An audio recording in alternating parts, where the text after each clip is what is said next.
याचिका दाखल केली आहे। पोलीस उपायुक्त संभाजी कदम यांनी ही माहिती दिली आहे। 2021 मध्ये दाखल असलेल्या गुन्ह्यामध्ये घायवळला 2022 मध्ये जामीन मंजूर झाला होता, मात्र अटी शर्थींचं पालन न केल्यामुळे त्याचा अर्ज रद्द व्हावा अशी मागणी करण्यात आली आहे। याबाबत पोलीस उपायुक्त संभाजी कदम यांच्याशी बातचीत केली आमच्या प्रतिनिधींनी।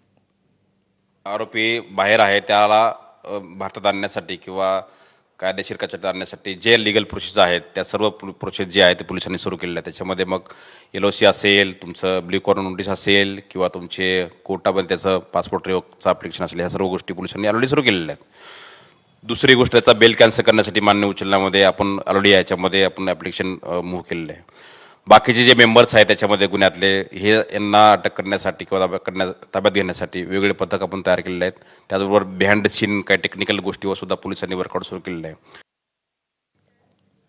आणि तो फिर महाराष्ट्र नंतर एक छोटासा ब्रेक घेऊया। पाहत रहा ABP।